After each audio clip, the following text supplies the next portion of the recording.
Hello everyone, welcome to another episode of Web3 Waale. So in this week's Weekly Digest, we will cover up to 5 news. So without wasting much time, let's quickly dive into the details. So in the first news, we have WorldCoin that was launched on July 24th for 15 cents, and it actually went up to $2 on July 28th before coming down. So what is WorldCoin?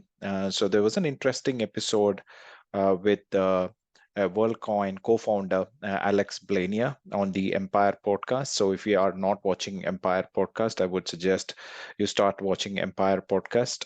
And during this interview, he spoke about what is the necessity of a coin known as WorldCoin and how it is going to help humanity. So what Alex was explaining is that in the virtual world, with ChatGPT gaining the importance that it has, in the next 4 to 5 years, you can soon expect to see virtual agents ruling the internet. Basically, a agent interacting with another virtual agent hiring another virtual agent. So basically, you will have virtual agents which you can program it to say, if you have enough money in your bank account, pay my grocery bills. After that, look, hire a maid, and so on and so forth. So virtual agent can basically do all your tasks once you assign few tasks to it. So when we reach such a stage in the course of internet, how would you then identify actual human person interacting on the other side? So if you have to identify with whom you're interacting on internet, say for example, you've been exchanging tweets with another person, you might assume that you are interacting with a person, but in reality, it may be a virtual agent who is actually tweeting on behalf of its owner. So in the next few years, with virtual agents proliferating internet, it is going to be crucial in order to determine the identity of individuals who are surfing the net, and hence it is important to have a world ID for all human beings on earth. So that is the vision of WorldCoin, wherein every individual on planet earth gets a ID, something like an Aadhaar card. But here, what you would be doing is you would be downloading an app from Play Store or App Store, and you will locate the nearest orb center. Now, the tool that is going to be used to scan your identity is called an orb. It's a special hardware tool developed by WorldCoin. And what WorldCoin does, I'm sorry, the what Orb does is that it scans your iris, and once your iris is scanned, it creates a world ID. And once the world ID is created, you will get some world coins as a token of appreciation for providing the details of your eye, basically. And he also goes on to explain why iris is such an important mechanism to prove identity, and why he doesn't go for a fingerprint or a facial recognition. That iris is the purest form of identity, and hence they have created a hardware to scan the iris. He also goes on to say how difficult it was to make an hardware which was not existing previously, and everything was built from ground zero. Um, so there has been quite a lot of criticism about WorldCoin and its security issues, and the podcast host asks about how secure is the data once the data is scanned, for which Alex mentions that once the data is scanned, once the details of the iris is taken, it is not stored as the actual data itself, but it is cryptographically converted. And even if the database gets hacked, there is no way to identify which iris belongs to which individual. So there is a good argument by WorldCoin founders to mention why it is important to have a human identity, which can then help fuel further economic transactions. So a person with World ID would not have to provide any other details and will be easily would be able to make transactions on the internet. Of course, there are people talking about the safety of the data and the data being centrally located, which goes against the ethos of crypto. Which one of the ethos is to make sure that the data is decentrally stored. But in this case, the data may be stored centrally. So there is a huge criticism by a section of people about WorldCoin, but the WorldCoin founders have gone ahead and in beta version they were able to onboard about 2 million people. Basically, they claim they have 2 million people have actually scanned their iris and have received a world token ID.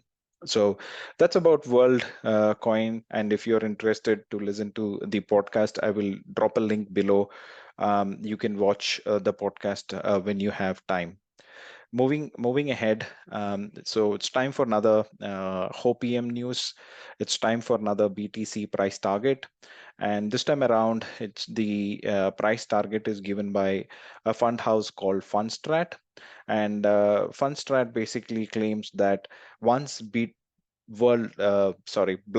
ETF gets approved, then there is a huge chance that uh, daily about $100 million of demand that would be there for Bitcoin. And if Bitcoin experiences a demand of worth $100 million on a daily basis, you can expect Bitcoin price to be at around 180,000 US dollars by April 2024.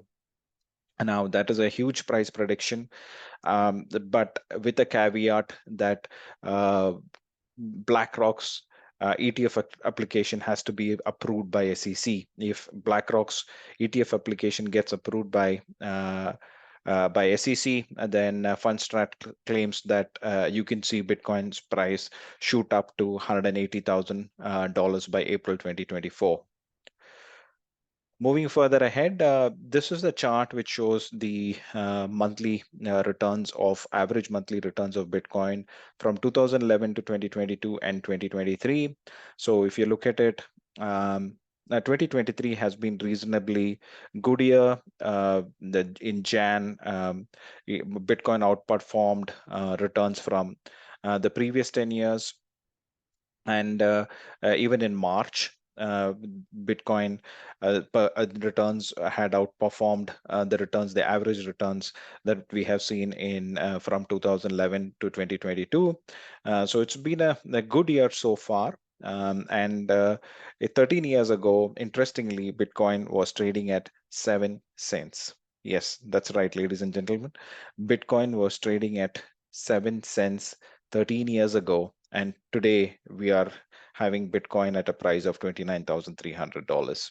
So moving further ahead, um, Avalanche, which is a layer one blockchain, they're focusing on moving real world assets to their blockchain. Now, what do I mean by real world assets? Real world assets could be things like real estate, it could be gold, it could be uh, stocks, it could be bonds. So you have real world assets that could be converted into tokens. Now, what is the advantage of converting real world assets into tokens? So, for example, real estate, you can divide real estate into tokens, and you can probably own a piece of real estate in a busy the market where you could actually get a partial share of rental income from that property. So in today's world, it is actually not so possible. Real estate market is quite illiquid, but with tokenization of real world asset, you could have liquidity to these. You can provide liquidity to these tokens, and you will be able to trade tokens easily in the secondary market.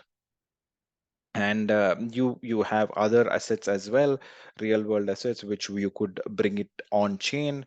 You could for example tokenize an entire aeroplane, say Boeing, and Boeing could raise money by tokenizing the whole of airlines. So there is a huge focus by Avalanche Foundation, which is a layer one blockchain. They're focusing on bringing in a lot of real world asset tokenization into their ecosystem. Moving further ahead, there's another interesting podcast between Luca, who is the founder of Pudgy Penguins NFT collection on Ethereum. He spoke about how he built Pudgy Penguin NFT collection, and he mentioned about his long-term vision is for NFT is not just NFT being a digital collectible, but he envisions NFTs to be an IP trademark, where if an NFT holder holds a Pudgy Penguin, and if the product gets sold in the market, then the NFT holder gets royalty for the sale of that item. He was focusing on, Luca mentioned that he was focusing on expanding his brand through social media schemes. And he mentioned that some of his posts on Instagram receives around 50,000 to 100,000 likes, which helps in building the brand. And he has received requests from his community members to set up fast food joints and other ventures with the Pudgy Penguin brand. Moving further ahead, let's see the top five sales NFT sales for this week. The fifth biggest sale was for Bored Ape number 4413, which got sold for 82 ETH, which approximately translates to 1 crore and 26 lakhs. The fourth biggest sale was CryptoPunk number 273 for 94.96 ETH, and it was approximately sold for a crore and 46 lakhs. The third biggest sale was Bored Ape 7403, and it was sold approximately for 2 crore and 55 lakhs. The second biggest sale was CryptoPunk number 512.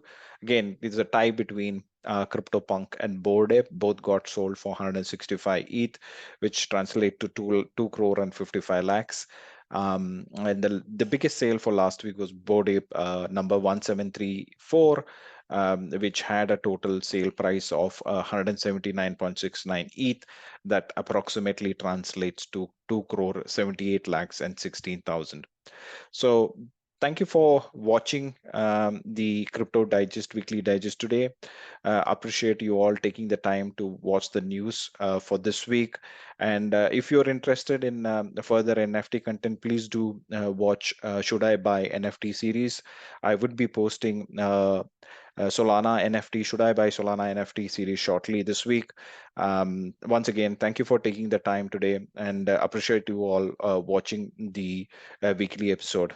Thank you, and you all have a good day.